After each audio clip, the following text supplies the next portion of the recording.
Apa kabar teman-teman semua? Kiranya kita selalu sehat dalam lindungan Tuhan Yesus Kristus.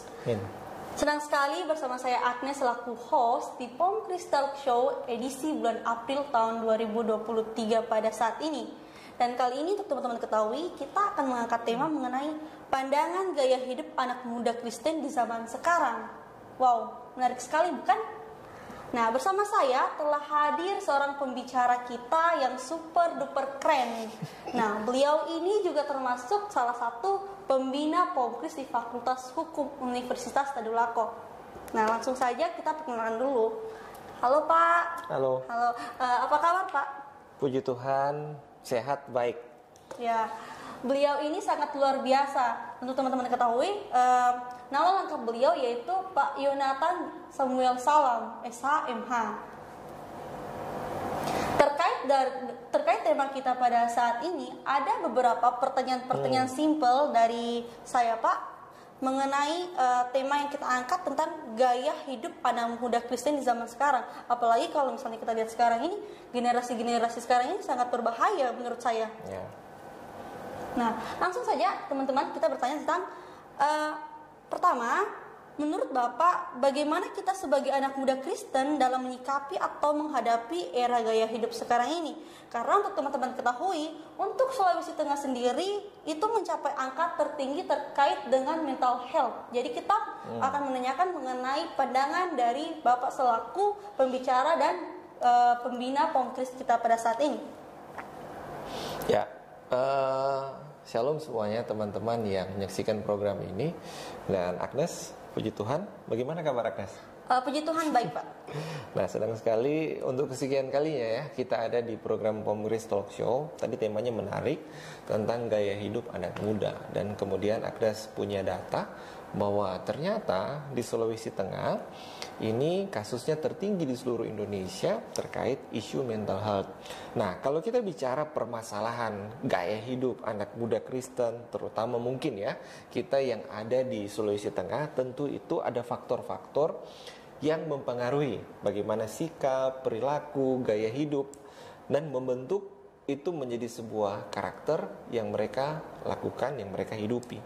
Nah, saya mulai begini. Saya mulai dengan data tahun 2020, hasil sensus penduduk Indonesia, jumlah penduduk Indonesia 270,20 juta jiwa. Ini datanya. Nah, kalau kita mau bagi, Agnes, kita mau bagi berdasarkan generasi, itu generasi pra baby boomer itu 5%, 30% baby boomer, Gen X ini kelahiran 65 sampai 80 itu 58%, kemudian milenial 69,38%. Kemudian Gen Z itu 74,93%. Nah, post Gen Z ini anak-anak yang bocil-bocil istilahnya, tahun 2013 ke atas itu sekitar 29%. Artinya, sebagian besar di atas 50% penduduk kita adalah anak muda, adalah orang-orang muda. Nah, sekarang bagaimana sih persoalannya? Apa yang membangun gaya hidup mereka? Apa yang membentuk perilaku-perilaku mereka? Tadi kan Agnes sempat singgung di Sulawesi Tengah sendiri itu ada isu mental health. Jadi artinya bukan Jakarta, bukan Surabaya, bukan kota-kota besar, tapi mungkin teman-teman yang ada di Pomkris atau yang menyaksikan program ini mungkin punya isu terkait mental health. Nah, teman-teman mungkin pernah dengar nggak istilah yang namanya FOMO? Agnes pernah dengar? Pernah dengar. Apa ya artinya? Tahu nggak? Untuk FOMO sendiri, kalau setahu saya Pak, itu yang ikut-ikutan itu FOMO. Ya, fear of missing out. Yeah. Fear of missing out itu dia tidak bisa cirinya tidak bisa lepas dari gadget. Artinya dia merasa insecure melihat kalau orang lain punya kesenangan, melakukan hal-hal yang menyenangkan, tapi dia tidak terlibat di dalamnya. Artinya dia ingin sekali jadi bagian dari sesuatu yang sedang happening, yang sedang terjadi saat ini.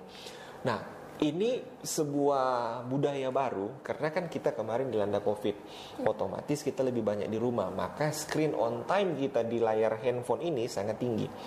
Nah, salah satu penyebab orang bisa kena mental istilahnya tadi, salah satunya faktor teknologi, gadget. Nah, sekarang kan yang paling sering muncul di Instagram, TikTok, konten-konten yang sifatnya flexing, tampilkan gaya hidup yang wow. Tapi mungkin ya sebenarnya tidak seperti itu, sehingga banyak mungkin dari anak-anak muda Kristen yang kita berpikir itulah kesuksesan. Ketika saya punya A, B, C, D, kalau pakai iPhone keren, outfitnya bagus, yang sampai ratusan juta, mungkin itulah yang mereka pikir sebuah kesuksesan. Sehingga banyak perilaku FOMO tadi mendorong teman-teman kita, orang-orang muda, apalagi yang Kristen, untuk melakukan hal-hal supaya mendapatkan hal-hal tertentu itu. Contoh kayaknya kita ini tidak hype kalau nggak pakai iPhone, tidak hype kalau sepatunya bukan sepatu branded, tidak hype kalau tidak pakai barang-barang branded. Nah, sekarang gaya-gaya hidup seperti itu mempengaruhi sikap perilaku orang. Nah, tadi itu karena FOMO juga, makanya orang ketika tidak memiliki itu jadinya kan apa? Stres, depresi, karena mungkin tidak tercapai apa yang diharapkan. Bahkan ada istilah yang bilang sekarang, ini saya banyak bahas istilah-istilah yang mudah-mudahan ini relate dengan teman-teman kalian. Agnes pernah dengar nggak generasi strawberry? Untuk generasi strawberry sih belum pernah Pak. Tapi kalau untuk generasi Z, saya pernah dengar istilah generasi Z. Tahu buah strawberry kan? Tahu. Buah strawberry warnanya apa? Warna merah. Warna merah. Jadi terlihat dia kokoh, kekar, merah, kuat. Tapi kalau kita genggam, hancurkan, kan benyek. Oh iya. Nah, filosofinya seperti itu. Kenapa dibilang generasi strawberry? Generasi Z sekarang terlihat mereka itu kuat, tegar, tetapi sebenarnya dalamnya lemah, lembek begitu. Jadi generasi strawberry itu menggambarkan bahwa generasi ini sebenarnya suka tantangan, punya kreativitas yang berlebih, tetapi secara mental, secara jiwanya itu lemah. Jadi makanya tadi salah satu faktor mental health itu bisa meningkat dan solusi tengah. Nah itu. Kemudian ada lagi istilah dark syndrome. Pernah dengar enggak? Untuk dark syndrome saya pernah dengar, tapi kalau untuk artinya saya kurang tahu sejauh ini Pak. Dark syndrome itu kan bebek angsa ya. Pernah lihat toh? Angsa itu kalau berenang di sungai, bukan di sungai kayaknya, di laut arus berarti ya. Di air lah. Iya. Dia terlihat anggun kan? Iya. Tenang. Tapi sebenarnya kalau kita lihat dari dalam air, dia sedang berjuang untuk terapung. Kakinya kan pasti goyang-goyang kan? Iya. Nah ini untuk menggambarkan bahwa orang yang kena dark syndrome terlihat dia seolah baik-baik saja, padahal dia sedang berjuang untuk bertahan hidup. Nah ini banyak kondisi-kondisi seperti itu. Agnes lagi alami begitu enggak? Terlihat lagi sedang berjuang baik-baik saja, padahal di dalam rapuh, di dalam hancur. Nah ini hal-hal yang mendorong perilaku anak muda untuk tampil mungkin tidak apa adanya, tampil fake istilahnya. Fake. Mungkin kita lagi tidak baik-baik saja, tapi kita mencoba menampilkan image lagi baik-baik saja.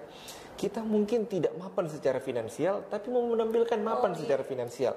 Nah, dari isu-isu ini banyaklah timbul perilaku-perilaku. Saya pernah, Agnes, di Fakultas Hukum ada anak yang meneliti tentang sebuah penelitian yang dia akan jadikan tulisan, yaitu pengaruh zaman terhadap perdagangan orang. Nah, jadi ini dalam konteks prostitusi. Nah, apa enggak pengaruh teknologi atau perkembangan zaman dengan meningkatnya kasus prostitusi? Ternyata pengaruhnya besar. Salah satu faktornya, ini kalau kita bicara ilmu kriminologi ya, salah satu faktor pendukungnya adalah faktor ekonomi. Bahwa prostitusi itu latar belakang faktor ekonomi. Ekonomi apa? Ingin terlihat hype, punya barang-barang branded, tapi tidak punya sumber daya untuk mendapatkan. Makanya terjadilah prostitusi. Sekarang orang kenal dengan istilah open BO segala macam. Nah ini kan perilaku-perilaku. Nah bagaimana pandangan Alkitab, bagaimana prinsip firman Tuhan terkait hal-hal seperti itu. Nah teman-teman, basicnya begini. Kalau teman-teman punya handphone, punya mobil, punya motor, pastikan punya buku manual, punya buku pegangan untuk mengetahui apa, bagaimana cara pakainya. Dalam kehidupan kita punya manual book yang namanya Alkitab. Ini basicnya. Jadi kembali ke Alkitab. Hiduplah menurut prinsip-prinsip Alkitab. Jaga kekudusan, kan begitu.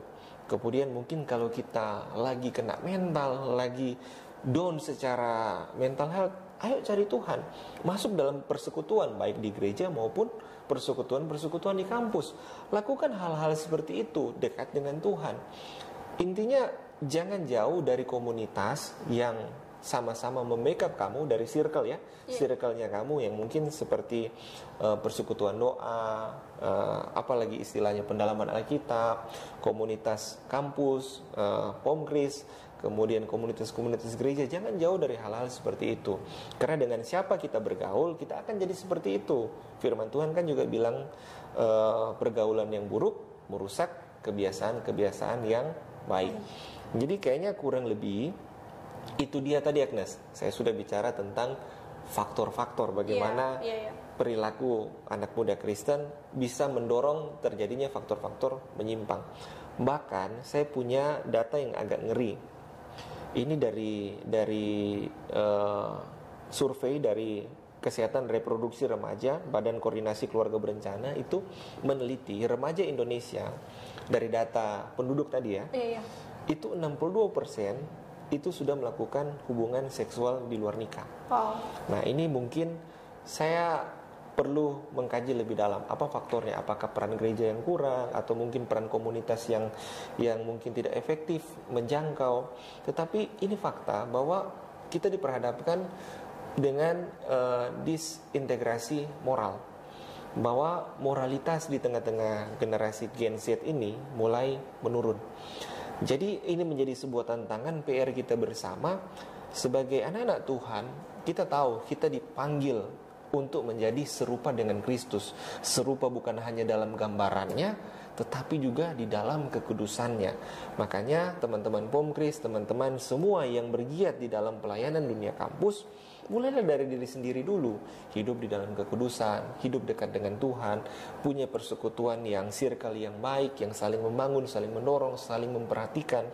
Saya percaya kalau ini kita lakukan, kita kerjakan, pasti ke depan fakta-fakta, angka-angka ini mungkin bisa kita tekan. Saya kira begitu, Agnes. Wow, berdasarkan data-data yang kita dengar, ternyata angkanya cukup tinggi ya teman-teman sekalian.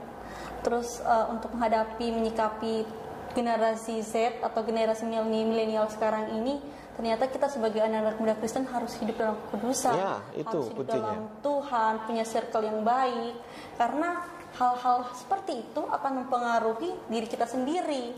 Nah, itu juga bisa menjadi pengaruh terhadap mental health-nya kita tadi yang kita sempat singgung bersama, ya kan Pak? Ya, artinya kan kalau kita bicara mental health, mungkin selama ini kita pendam sendiri, kita simpan sendiri. Tapi kalau kita punya komunitas yang baik, circle yang baik yang mendukung, kita bisa cerita, saling mendoakan, bahkan mungkin ibadah bersama. Kan di dalam hadirat Tuhan itu saya percaya pasti ada kekuatan. Nah, terus pertanyaan yang kedua Pak, mengenai di era zaman milenial sekarang ini tadi, banyak hal-hal yang terjadi yang bertentangan dengan perintah Tuhan.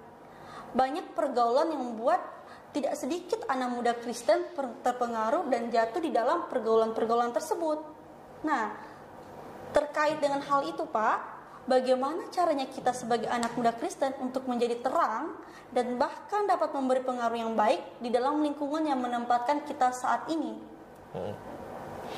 Nah, kalau kita lihat panggilan kita kan, Tuhan bilang bukan jadilah garam, jadilah terang.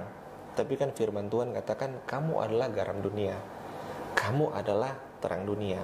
Nah, artinya bahwa kapasitas untuk mempengaruhi, mengubah keadaan atau lingkungan kita itu Tuhan sudah kasih ke diri kita. Cuman kebanyakan mungkin kita tidak sadar dengan statusnya kita sebagai garam dan terang. Jadi yang pertama, sadarilah dulu panggilanmu bahwa engkaulah adalah garam dunia, engkau adalah terang dunia. Bahwa setiap kita terpanggil bukan untuk menjadi garam dan terang, tetapi untuk menerangi dan menggarami. Nah, banyak dari kita yang berpikir saya ini bukan terang, saya ini bukan garam, sehingga saya tidak bisa mempengaruhi lingkungan sekitar. Tapi kalau kita sadar firman Tuhan katakan kamu adalah terang dunia, kamu adalah garam dunia. Artinya kapasitas itu, panggilan itu untuk kita semua. Jadi teman-teman yang percaya kepada Yesus Kristus Tuhan, sudah menjadi kewajiban dan panggilan kita untuk jadi garam dan terang, berfungsi di mana kita berada. Teman-teman mungkin berpikir, saya tidak punya kapasitas, saya tidak punya kemampuan, saya tidak punya talenta. Tapi setiap kita terpanggil, Tuhan tidak pernah menanyakan, hai Petrus, apa kemampuanmu? Hai Petrus, apa skillmu? Tuhan Yesus katakan, hai Petrus, ikutlah aku. Artinya ini bicara sebuah panggilan yang berbicara tentang mau atau tidak. Persoalannya mau enggak kita ikut Tuhan, mau enggak kita Tuhan pakai jadi alatnya. Kalau kita mau serahkan hidup, Tuhan pasti pakai. Nah, cara-caranya bagaimana? Ya tadi seperti yang kita jelaskan, ada dalam komunitas yang baik, bertumbuh dalam pengenalan akan Tuhan, belajar firman Tuhan. Nah, setelah kita mungkin sudah punya circle yang baik, bertumbuh baik di gereja maupun di persekutuan-persekutuan mahasiswa, saya percaya ketika teman-teman keluar, pergi keluar, lihat dunia sekitar, ini keadaannya kan seperti ini.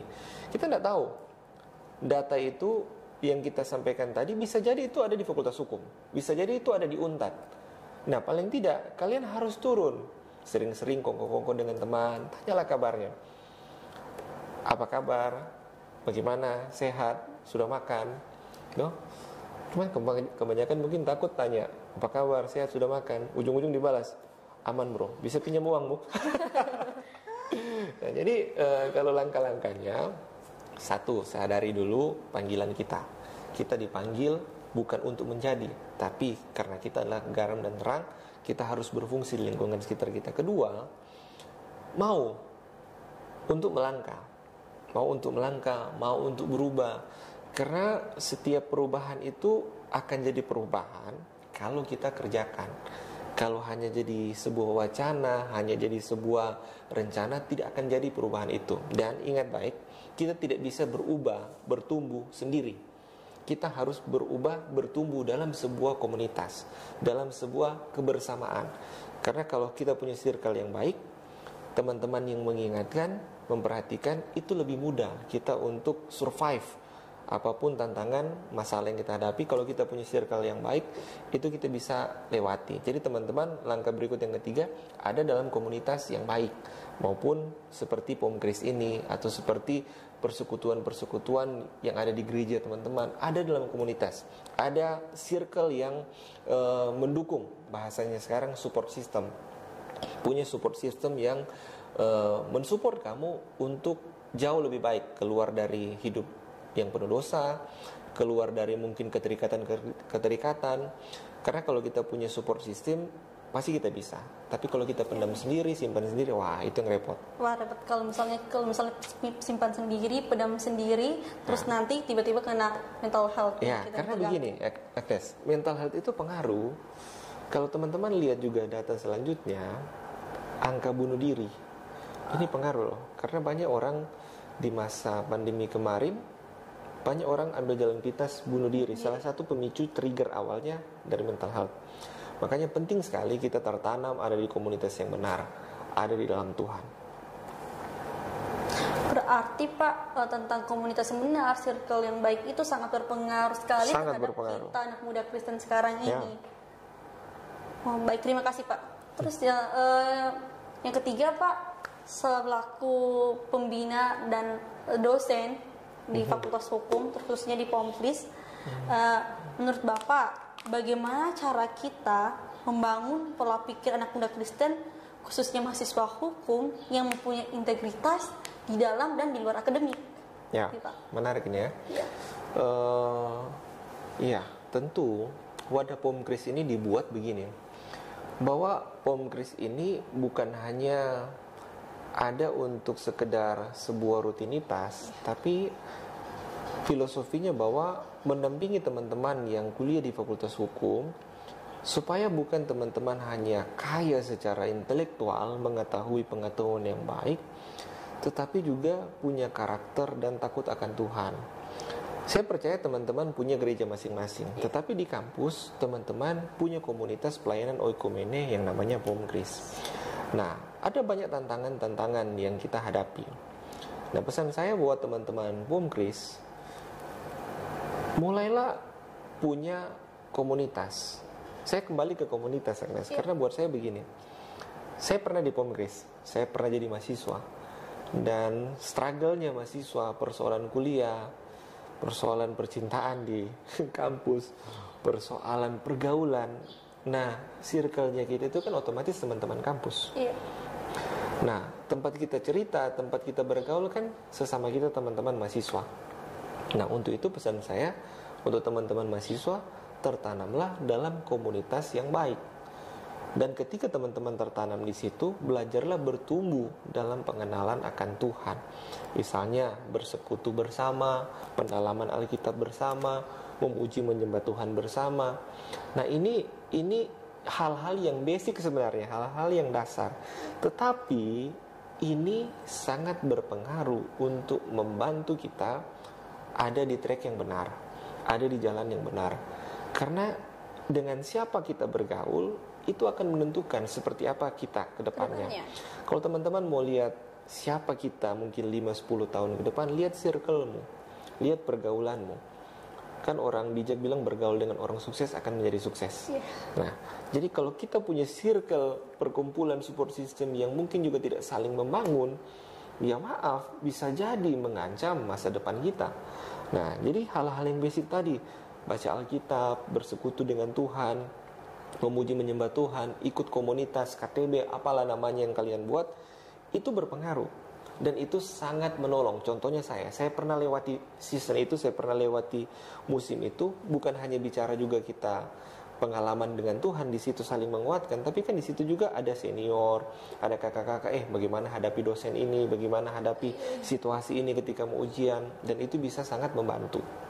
Jadi pesan saya buat teman-teman Pomkris, ayo mulailah bersekutu, mulailah berkomunitas, mulailah ada dalam circle yang tepat. Karena ketika kita di luar circle yang tidak tepat, kita bergaulnya salah, kita tidak punya sebuah arah yang untuk kita pakai kemana sih tujuan hidup kita. Tapi kalau kita ada di circle yang tepat, kita ada di track yang tepat, kita tahu kemana kita akan pergi dan jalan seperti apa yang akan kita tempuh. Saya kira begitu. Menarik kan pembahasan kita pada saat ini.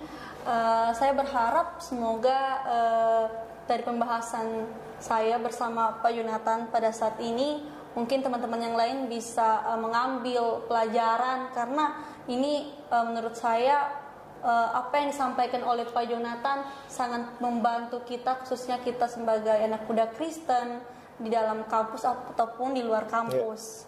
Jadi bagaimana kita seorang anak muda Kristen bertumbuh menjadi pemuda yang lebih baik lagi ke depannya. Sebelum kita menutup Pomkris Talk Show kita pada saat ini, terlebih dahulu kita akan tutup dalam doa. Dan untuk doa ini dimohon kesediaan dari Pak Yonatan untuk membawa kita dalam doa. Ayo kita satu dalam doa ya. Mari kita berdoa. Tuhan Yesus, terima kasih. Kami percaya kami ini ciptaan Tuhan yang Tuhan ciptakan dahsyat, ajaib dan luar biasa. Bahkan Tuhan ciptakan sesuai segambar dengan apa yang Tuhan sudah gariskan dalam kehidupan kami, yaitu serupa segambar dengan Allah. Kami bersyukur untuk segala sesuatu yang Tuhan sudah buat. Kami percaya masa depan kami dalam Tuhan itu bukan masa depan yang mengecewakan, tapi masa depan yang penuh dengan harapan. Berkati setiap generasimu Tuhan, setiap kami pemuda-pemudi, khususnya yang tergabung di Universitas Sadulako secara khusus Fakultas Hukum Pomkris, supaya dalam kehidupan kami bergaul, kami beraktivitas, kami bersosialisasi, sungguh-sungguh kami tertanam dalam Tuhan, kami berakar dalam Tuhan, dan Tuhan Yesuslah yang jadi penuntun kami, Roh Kuduslah yang bekerja dalam kehidupan kami, supaya kami tidak menyimpang ke kiri maupun ke kanan, tapi kami berjalan lurus maju ke depan, memenuhi apa yang Tuhan sudah sediakan bagi kami. Tolong kami Tuhan, karena kami juga rentan sebagai manusia, kami punya kelemahan, kami punya keterbatasan, tapi kami percaya Roh yang Tuhan taruh dalam kehidupan kami, Roh Kuduslah yang akan senantiasa menuntun, menguatkan, memberikan penghiburan, kekuatan dalam kehidupan kami. Berkati teman-teman semua yang menyaksikan program ini, supaya dalam kehidupan masa muda kami berfungsi sebagai garam dan terang, jadi berkat, jadi dampak untuk lingkungan kami. Kami bersyukur Tuhan, berkati juga Agnes sebagai host di program ini, tambah-tambahkan hikmat, kepintaran, kecerdasan, dan pakai hidupnya untuk jadi berkat buat banyak orang. Bahkan kami semua sudah diberkati Tuhan. Dalam nama Yesus kami berdoa, haleluya, amin. Amin. Terima kasih Pak Yonatan telah bersedia menjadi pembicara pada POMKRIS Talk Show edisi bulan April pada saat ini. Saya selaku host dan teman-teman pengurus POMKRIS mengucapkan sekali lagi banyak terima kasih kepada Pak Yonatan. Baik, sekian POMKRIS Talk Show edisi bulan April pada saat ini. Saya Agnes selaku host dan seluruh pengurus, rekan-rekan pengurus yang bertugas pada saat ini mengucapkan terima kasih. Nantikan POMKRIS Talk Show di bulan-bulan berikutnya dengan penuh semangat, karena setiap pembahasan yang akan dibawakan oleh POMKRIS itu sangat berguna dan bermanfaat bagi kita semua, khususnya kita sebagai anak muda Kristen dimanapun kita berada pada saat ini. Untuk sekian, shalom, terima kasih, Tuhan Yesus memberkati kita semua. Shalom, Tuhan berkati.